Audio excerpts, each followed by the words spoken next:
chapter 14 of Chronicles, Divrei Hayamim Aleph.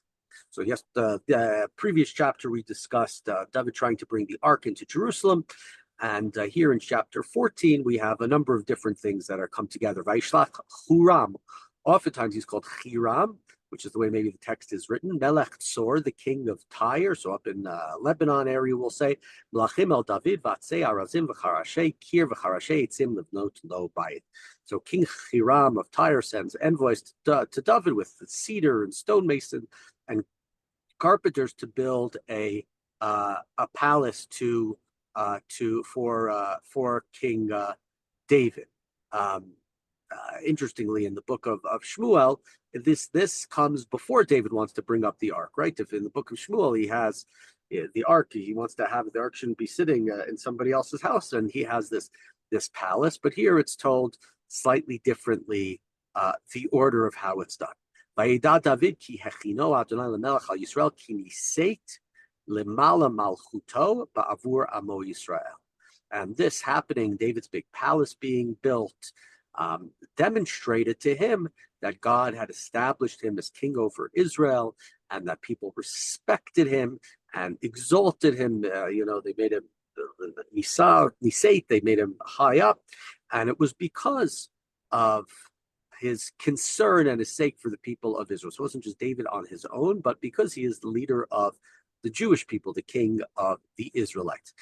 Vaikach David od nashim b'Yerushalayim David od banim uvanot. So here we go. David is king of Israel, and as it says in the book of Devarim, the king can't have too many wives. He can have many, but not too many. David's kingdom is secure. He's sitting in Jerusalem, and here he takes a number of wives, and he has a number of children, and we're going to be told their name. Ve'ele shmot hayiludim asher hayu lo b'Yerushalayim, Shamua v'Shovav, Natan u'Shlomo. We have 4 who are named. V'Yivchar v'Elishua v'Elphalet, 3 more in verse 5, and in verse 6, v'Nogah v'Nechveg v'Yafia v'Elishama v'Eliyada v'Eliphalet. So here we have the names listed in the in our book. The names are generally the same in the book of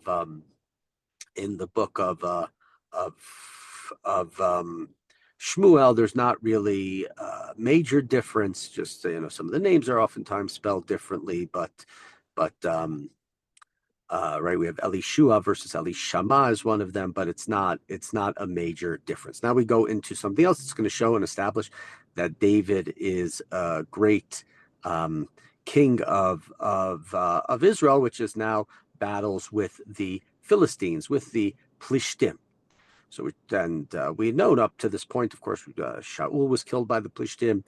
The Plishtim were the enemy on the thorn in Bnei Israel's side all these years. So David defeating the Plishtim is further demonstration of his great kingdom. Vayishmu Plishtim ki nimshach David lemelech al kol Yisrael vaylu chol Plishtim levakesh David vayishma David vayetzei lifneim. So all the Philistines heard that David had been anointed as king over all of Israel. The Philistines went to search for David, meaning to come and to get him, to kill him, but David heard of it, and he went out to them. The Philistines came and raided the valley of Rephaim. Vayishal David be'Elohim. And David thus, in verse 10, Pasuk Yud, he asked God, Le'mor ha'aleh al plishtim unetatam biyadi, vayomer lo Adonai aleh unetatim biyadecha. So David inquires of God. He asks God, should I go and fight against the Plishtim? They've attacked us. They've come to attack us. Should I go and fight against them? Now, right, based upon thinking of the last chapter where it said during the days of Shaul, they didn't inquire of the ark, and here we have David asking God what should be done, is sort of demonstrating that aspect. Now, Shaul did ask God. He did, he was with Shmuel, and he did try to inquire God, especially before his last war, the war he lost against the Plishtim. God did not answer him. Not with the Navi, not with the Kohen, not with the Urim V'Tomim, nothing at all. And that's the chapter where Shaul has to go, and he goes to a medium, the witch of Endor, in order to understand what God's plan is for him. But David here asks God what should be done. Continuing in verse 11, Vayalu b'val pratzim, vayakem sham David, vayamer David, paratz Elohim et oevai biadi keperetz mayim, al kein karashamo hamakom ahu bal piratzim. David ascended to Baal Pratzim, and he defeated them there. And God burst out against my enemies, but my hands as waters burst out, and that's why it was called Baal Pratzim. So we see a lot of here the word Peretz. Peretz can be something that's bad. Peretz Uza. The previous chapter here, Baal Pratzim. It's like David and God are in charge of the Peretz, are in charge of the Pratzim. You want to attack us, we will get you. Va'azvu shamet Elohehem, va'yomer David va'yisrafu ba'esh. They abandoned their gods there. That means the Philistines, presumably, not the Jews. And David ordered these to be burned.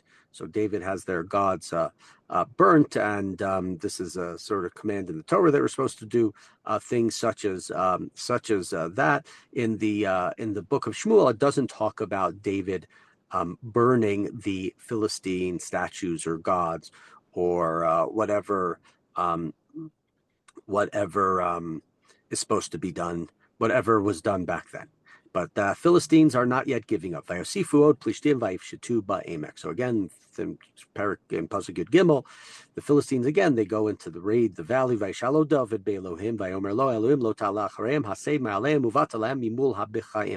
So David asked God, what should he do? And God says to him, don't go straight into battle against them, but rather circle around them and confront them at the sort of the balsam trees is where you should go. I have here, it says the baka trees, another place calls balsam trees. But David here, it's interesting, God is not just telling him that he should go to battle, but God is further telling him that how to go to battle, what strategy he should use. And verse 15, it says, Vihi kishamachat kol hatza'ada b'rashei b'chaim az teitzei v'melchama ki yatsa Elohim lefanecha lakot en machaneh plishtim. When you hear the sounds of the marching in the tops of the trees, then go out to battle, for God will be going in front of you to attack the Philistine forces. Vayas David kasher tzivau Elohim vayaku et machaneh plishtim migivon v'ad Gazra. So David did as God had commanded him, and they routed the Philistines completely from Givon all the way to Gezer. Vayitzei sham David Bechol ha'aratzot v'Adonai natan et pachto al kol hagoyim. And David's name became famous throughout the lands everywhere, and God put the fear of him in all the nations. Everybody respected him. Everybody saw him. His name became great. It's interesting to talk about his name in the previous chapter, right? When we were talking about the name, it talked about the name of God, right? God's ark. It said there, talking about the art, Yoshev Hakruvim Asher Nikra Shem, right? So here, in this chapter, it's interesting again, right? A word to describe the Shem, the name of God here, is describing how David becomes great. This is not included, by the way. This whole idea of David becoming great and the nations fearing him is not included in the book of Shmuel. But here we see sort of a symmetry between God and David. David is working in the ways that God desires, and thus David's name is going to be great in a very similar fashion. So we have here, similar chapters, similar stories, but again, Divrei Hayamim, it's more divine sort of framing of the issue. All of David's success is due to God.